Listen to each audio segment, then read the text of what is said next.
At the federal level, the National Restaurant Association is focused on removing the raise the wage provision from the new stimulus bill.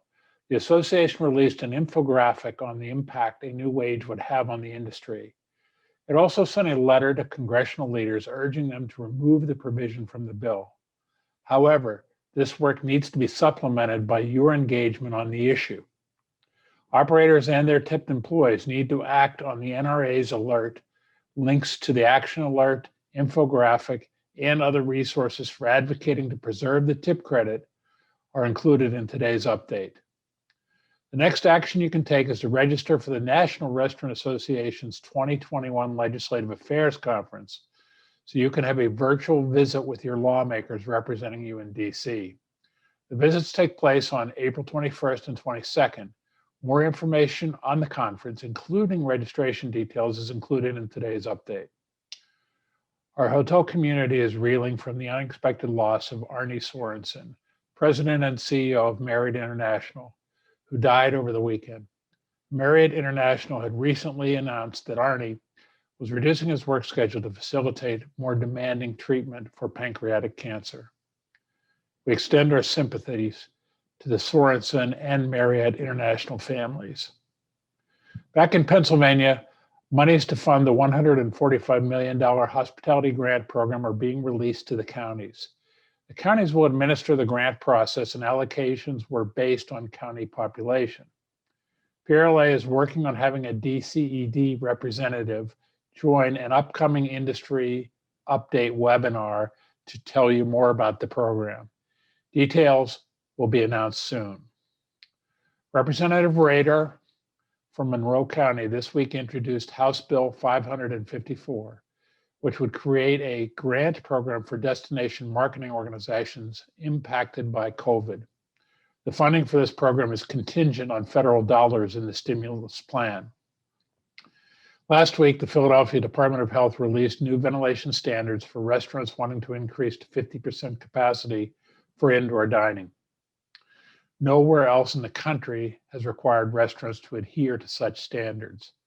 No other type of businesses in Philadelphia are required to implement these standards either.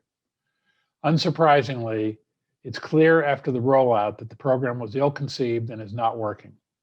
Very few restaurants are applying due to its complexity, and it's been reported that HVAC companies are unwilling to provide certifications. Yesterday, industry friend Congressman Dwight Evans sent a letter to Health Commissioner Farley to express his concern with the program, pointing out that restaurants in neighboring counties are safely operating following the CDC's ventilation recommendations and urging Philadelphia restaurants to be held to those same standards. On the good news front, 4 Pennsylvania restaurants were named to Yelp's top 100 places to eat in 2021. Philadelphia's Cafe La Mode, Zahav, and Royal Sushi and Izakaya, along with Pittsburgh's Dianoia's Eatery, represent the Keystone State on the list. Consistent with the management of the COVID-19 crisis so far in our state, Pennsylvania health officials discovered a significant mistake relating to the distribution of the Moderna vaccine, potentially impacting up to 100,000 individuals. On that note, I'd like to leave you this week with some thoughts on the current management of the pandemic in Pennsylvania. The calls, texts, and emails to the PRLA team from concerned owners, operators, and citizens trying to plan their futures have been ramping up significantly over the last week. The uncertainty around Governor Wolf's actions, coupled with the lack of a clearly articulated plan, is creating unrest and unease. Unfortunately, our answer to the question of when will the governor relax or remove restrictions is that we do not know. We have repeatedly sought answers from the health department and the governor's office, but have received none. It seems we are not alone in this complaint. Legislators on both sides of the aisle have expressed frustration in the general lack of communication from the administration. Case counts across the nation and the Commonwealth are declining, with a 77% decline in case counts nationally.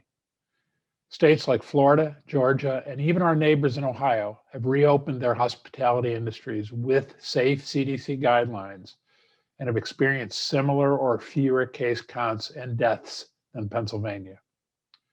The Wall Street Journal today published an editorial citing experts predicting herd immunity by April. However, here in Pennsylvania, we remain stagnant in our response. Bar seating continues to be prohibited, and the restrictions on alcohol service, including a curfew, remain in effect, making it nearly impossible for many restaurants to survive.